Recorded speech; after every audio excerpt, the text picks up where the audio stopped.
Broadcasting from the business capital of the world, this is the Podcast Business News Network. It has been said that one of the best things you can ever do is to give of yourself, to give back. And I'm not talking just monetarily. There's so much that you can offer, even just an ear. Give somebody attention. We're going to talk about the biology of giving and how it can support you. And that's courtesy of somebody who's an amazing life coach, success coach, teacher, author, speaker, mentor. And he's back with us. Dr. Bary Fleet is going to give us a lot of info today. Bary, welcome back. Thanks, Steve. How are you? I'm good. Yeah. And I've heard, practice gratitude and give. And when we say give, I think it's a wide open category because it's been said too that you have a purpose, you're supposed to give of whatever that purpose is. Doesn't mean you always give it away for free. There can be compensation. Right. And that's a form of somebody giving back to you because they appreciate. Absolutely. Let's talk about what we consider giving, and then let's go reverse engineer it and get into the biological aspect of it. Okay, so this sort of triggered me. Several years ago, I was helping with a fundraiser for Alzheimer's, and I was one of those people standing outside the supermarket asking for money. And it was interesting, the people who would go by who didn't give anything and the excuses they would give. And I knew that they were being less than totally honest with their excuses. And I knew two things about that. One is I knew that they knew they were being less than honest. And anytime we are less than honest with ourselves, we diminish ourselves. So I knew that there's a way in which they were walking away on some level feeling worse about themselves. The other side of that is everybody who gave anything walked away with a smile. And so I got to do some research about that, and Harvard has done some great research. And what they've found is that people who give of their time, of their resources, are 42% happier. I believe it. So anytime we give something, we lift our depression. We give ourselves a shot of neurotransmitters, feel-good neurotransmitters. Actually, interestingly, it's the same set of neurotransmitters, the feel-good neurotransmitters that come from sex and from eating good food. Wow. It's the serotonin, it's the dopamine, it's the oxytocin. Those get triggered when we give. And as you said, giving is a really broad category. It can be time, it can be money, it can be attention, it can be giving gratitude. You know what? Never thought of it that way. Yes. And we've talked about that before, how gratitude is so important to move your life forward. But I've never thought, giving gratitude. Okay. We're not too far from the season of giving thanks, Thanksgiving. Sure. And I don't want to sidetrack us too much here, but one of the things that I find interesting is that we skip so quickly from Halloween to Christmas. And we have a season of Christmas and a day of Thanksgiving. And I really think it ought to be the other way around. A season of Thanksgiving and a day of Christmas. And you know what? But that's for another time. What's interesting, and I totally agree with you, those people that give that excuse why they can't give, I can feel the uncomfortableness. And I've done it once or twice. I'm walking through, maybe I don't know if the organization is legit. You come up with an excuse. Doesn't matter though. When you weren't truthful with yourself and to somebody else, it just feels dirty. Like it just, Yeah. And even if you just threw them a buck, right, something, right. they'd appreciate it. And then you feel, all right, I did something. Okay. Yeah. Yeah. It Um, makes such a big difference. it really does. And the other thing that happens when we give, not only do we release these neurotransmitters that make us feel good, we actually lower our blood pressure. Hmm. It takes tension out of us that is measurable. Um, so that's what I refer to with the biology of giving. And as you say, um, we can give thanks, we can give attention, we can give support, encouragement, but it's about other people. Um, and it's interesting. Most folks are familiar on some level with the work of Charles Darwin and the survival of the species, and we think about the top dog wins, who the strongest one. But in his second book called The Descent of Man, um, which is about sexual attraction in animals and in humans, um, he used the word um, benevolence more than 90 times. How does that apply? I'm trying to figure that out. About being good. It's about ways of being good in relationships, ways of contributing rather than getting. It's not about dominance as much as it's about what I have to offer and giving what I have to offer. Okay, let's talk about that. This is Okay, jumping go. down the jumping down the rabbit hole. Let's go. So that being said, what about if you're in a relationship or two, or maybe this is you, where you find like you're always giving, but you're not getting a lot in return, and you just feel like you're overdoing it, but that's the way you're wired. How does that look to you? So a couple of things with that. I go back to my spiritual roots here. When Jesus taught, love your neighbor as yourself, the implication is it starts with self-love. And we talked about that, and that's kind of universal. Uh, All the time we hear it. You can't properly love others or have them love you unless you love yourself. right. And so what I would say is when it comes when I am loving myself, then my gift to another truly is a gift. Hmm. If I'm not loving myself, my gift to another is an attempt to control or manipulate or get something back. And so when I'm looking to get something back, then my offering, my gift, is contaminated. Agreed. Um, And so I wasn't suggesting that you should do things looking for things in return. I was just talking about some relationships that can be very lopsided. Like you're giving everything, but that person is not giving really anything back. Maybe not even, and you're doing above and beyond. And some of us are people pleasers, and maybe we shouldn't be. We overdo it for whatever reason. Um, but you're not feeling it back from them. Maybe you're not even feeling the gratitude from them that they, even truly appreciate it. Uh, that's a yeah, years ago there was a book called "I'm Okay, You're Okay," and basically the premise of it, and it had to do with relationships, is that when we're in a relationship, the healthiest adult relationships are when I'm coming from my place of feeling okay and you're coming from your place of feeling okay.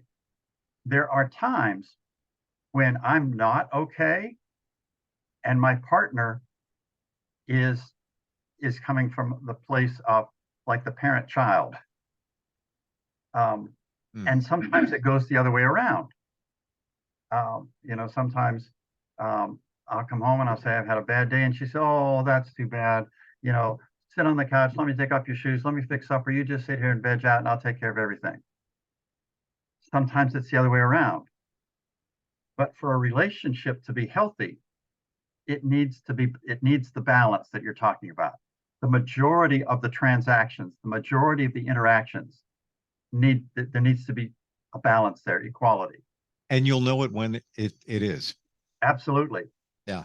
And there are times in a relationship, I'm thinking now about my parents, and they were married for close to 60 years. As my dad got older, he got dementia that got increasingly worse. And so that relationship that started out as partners, my mother became the caregiver and my dad was the receiver who had virtually nothing to give. It was, um, But that was not from his own choice. that's right. That's different. That's right. That was not from selfishness or self-centeredness or insensitivity. Right. Right. So, Or just somebody being clueless and doesn't get it. yeah, exactly, That can happen. Yeah, that's a different situation, because your mom wouldn't have gave as she did in the way that she did, I would believe, if it wasn't balanced for all those years, and it didn't go all those years unless it was balanced. Right, exactly. Hmm. So to go back to your original question, I think when we're in a relationship and we're expecting a sense of mutuality and we realize that it's off balance, that at that point, the unhealthiness of the relationship needs to be addressed. Yeah. Yep. And that can happen in a variety of ways. But you're right. But I too often I see unhealthy relationships where one person is the giver and the other is the taker. Absolutely. And sometimes the relationships can change where it turns into that, Yes, because everybody's focused on different things. You go in different directions, the dynamics of the relationship changes. But I also believe when that balance or imbalance festers itself in and starts growing like a cancer, that's where the relationship starts going down a bad road, to the point where you feel like, what the heck am I doing? Why am I right, doing this? right. Yeah, because with the kind of relationship that I'm imagining you're talking about, we're thinking of some sort of a partnership. There's a shared life, and we give and receive what we have to offer and receive. But when it gets out of balance, a couple of things happens, and it goes back to my initial premise about the biology of giving. Um, I was talking to a client the other day who is in this place of giving and giving and giving, and I said, at what point are you going to realize that you're trying to get water out of a dry well? Mm-hmm. Yep. It doesn't matter how much you put in. I mean, you know, I'm old enough to remember the old pitcher pumps, and sometimes you had to prime it before you could pump and pump water out of the well. Sometimes you have to put something in before you can get something back. But when you keep putting something in and keep putting something in and you keep pumping and nothing comes back, it's time to take a look at the well. Oh yeah. For sure. I love the what we're talking about in terms of the different types of giving, because it never clicked in my head that when I think giving, it's more of, I think more of, giving your time, uh, physically giving, be it money or abundance, but there's so many other ways. And I didn't even think of those. So thank you for bringing that up. Yeah, sometimes it's just as simple as giving my attention. Yeah. I, more than once, I've been with my wife and she's looked at me. She said, "Bary, where are you?" Mm-hmm. Yep.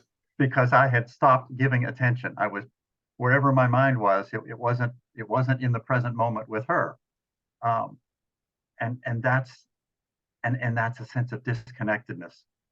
But when we give our attention, how good does it feel when we realize somebody really is paying attention to us? Um, I went to the gym the other day and I walked in and I hadn't been uh, working out for 5 minutes, and she said, "Bary, what's going on with you today? Wow. You're off." And then who said that? The trainer at the Oh, gym that I had an appointment with that interesting. Wow. worked me out, and and and and oftentimes my wife will say, "Hey Bary, what's going on?" And I'll say nothing, and she said, "No, something is."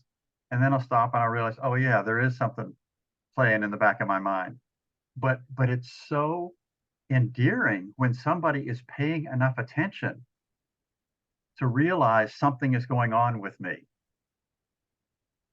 Hmm. And when we do that for somebody else, it's a tremendous gift.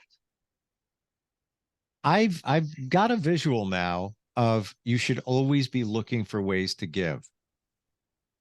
You always should be looking for a way to do it.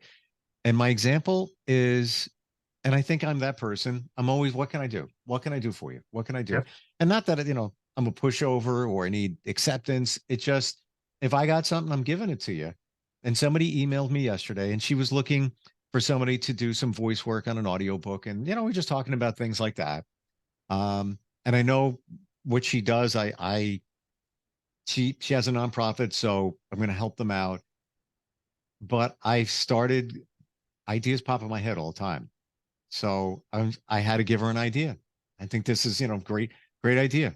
And then she emails back and then I'm emailing back with her. I'm like, listen, it's got another idea. I want to share it with you. Whether you use it, it's perfectly up to you.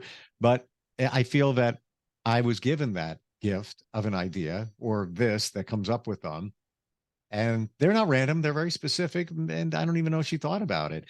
She's a nonprofit and I do marketing. So I was like, have you ever thought about a Google grant? Google gives $10,000 every month to organizations to be visible online. I was like, Oh, have you wow. thought of, so I just jumped here, let me throw that to you. Maybe that Yeah. can help you out. Maybe you were unaware of that.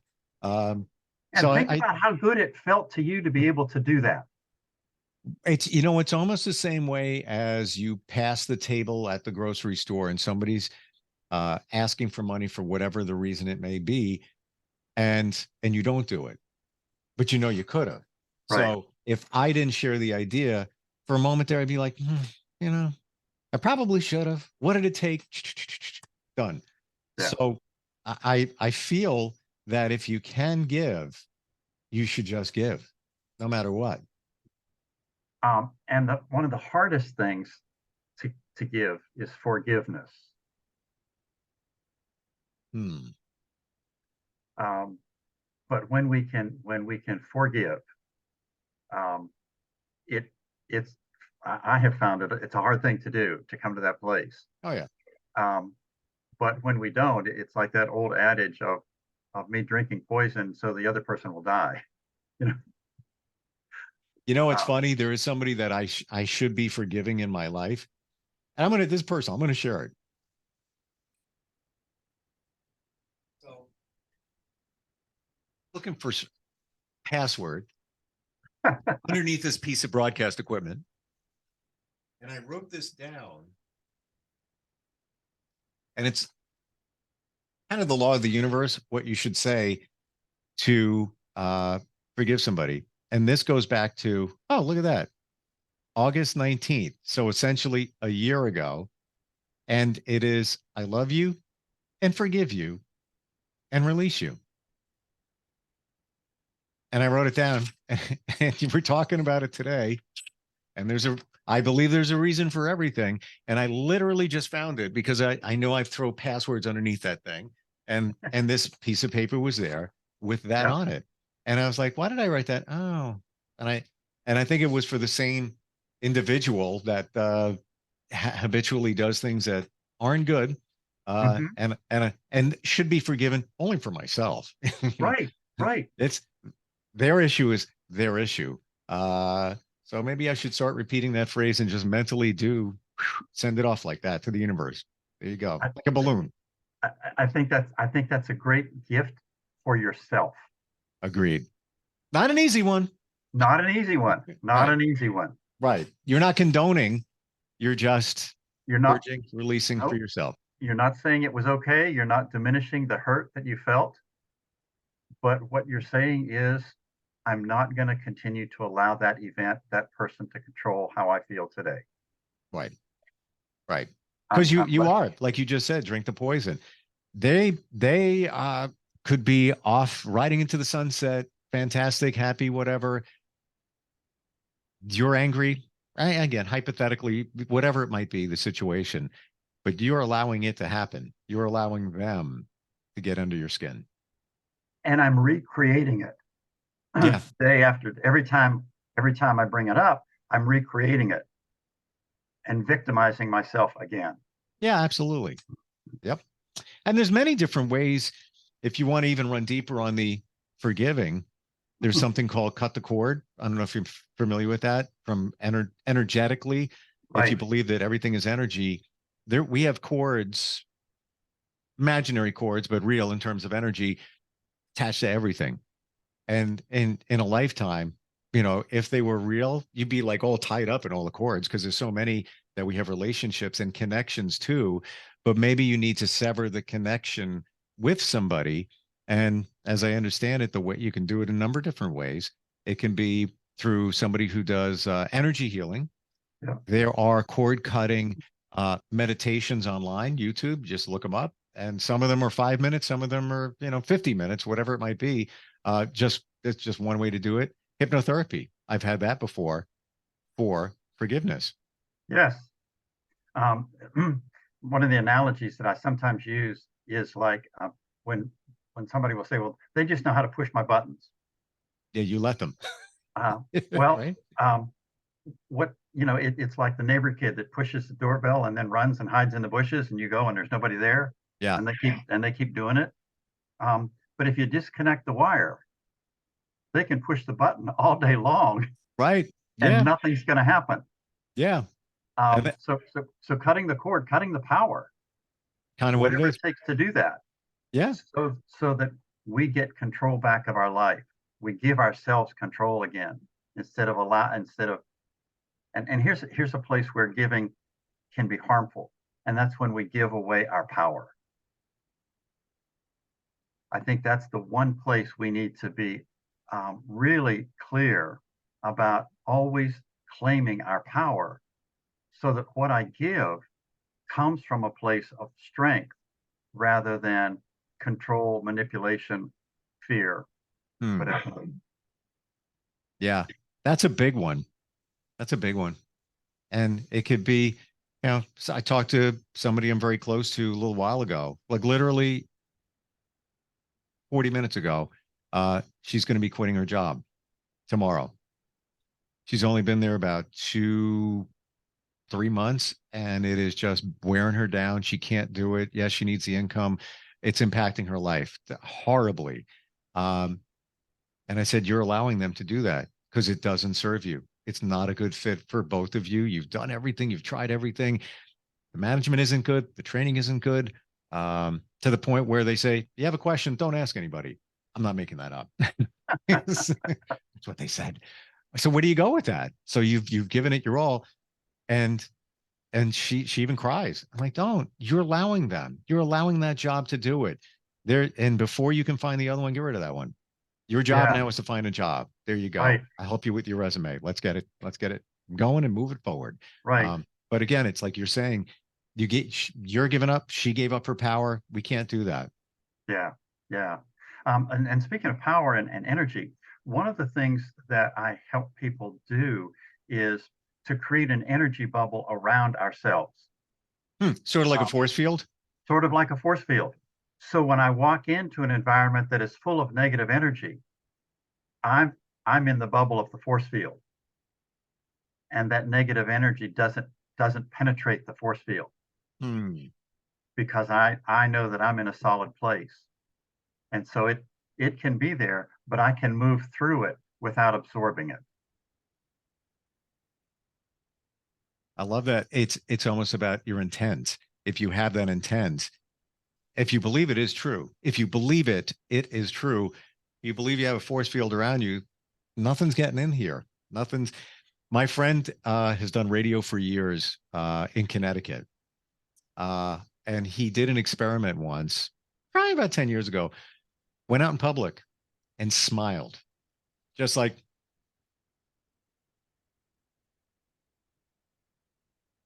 people didn't know how to handle it because they were negative. Yeah, And he even shot video on it of people walking by, like, I don't know what to do, and it was at an airport and people are rushing to get to a plane. I know it's all stressful and everything. What's it going to do to be angry and miserable? People didn't know how to handle his smile. It was yeah, awkward. was Yes. important. But it reminds me of a saying that I came across. I wish I knew how to give credit to it. When you see somebody without a smile, give them yours. Yeah, there you go. And it's unfortunate in our society when you smile at somebody, sometimes they don't know how to handle it. They don't know how to react to it. And that's a shame. Sometimes they think you're creepy. You've got a problem, or you've got an ulterior motive. You're up to something. Why are they smiling? What are you doing that for? No, I'm just happy. It's okay. Yeah. And then there are other people, with resting bitch face, as you will, where, and I've had women even tell me, like, people think I'm angry. No, I'm just thinking, and just that's how I look. Even my husband says that, but that's not me. I'm in a great mood. I guess it's all about the interpretation, but also picking up on that person's energy as well. Thank you for giving this topic to us today, because it's been great. I thought it was going to be here. It went here in terms of the ways we can give. And I never even thought of that. And you know what? We could probably keep talking on and on and on. We can't. We're out of time. I wish they would give us more time. But thank you for giving your time and attention. My pleasure, because I got something, and I'm sure other people got something out of it too. Your website, if somebody wants to give you a try in terms of coaching, just learning how to navigate life in a better way, it is your name, and the spelling's important, right? It is. Dr. Dr. Bary, Bary, Fleet, FLEET.com. Go to my website, check out my book, check out my TEDx talk, check out all that's there. Reach out to me, send me an email, send me a text. Let's talk. Let's see what we have to give each other to connect with our magnificence. Love it. Bary, always great having you here. 5 seconds, I'm going to say it. I know that you're into boating, or have been, right? Yep. And I see your last name, and it just occurred to me, Fleet. Fleet of ships. And I feel like some things are, maybe they're meant to be. I think all things are. I really do. I do. Great. Thank you for being here today. Thanks, Steve. Are you looking for even more of the podcasts and hosts that you love? The Podcast Business News Network is proud to announce that you now have even more ways to listen live. Check out the MyTuner Radio, online radio box, and Simple Radio apps on iOS and Android, or find us online. Search for Business News Network on mytuner-radio.com, or search Podcast Business News Network on streama.com and onlineradiobox.com/US. Take your podcast on the go and don't miss a minute of the action.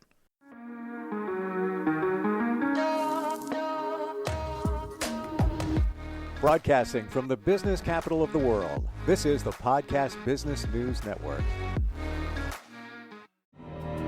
For nearly 2,000 severely injured veterans, everyday life has become filled with barriers. Day-to-day simple tasks can become pretty daunting. I have to carry my chair up 2 flights of steps or have somebody do it for me. What scares me the most is just the falling.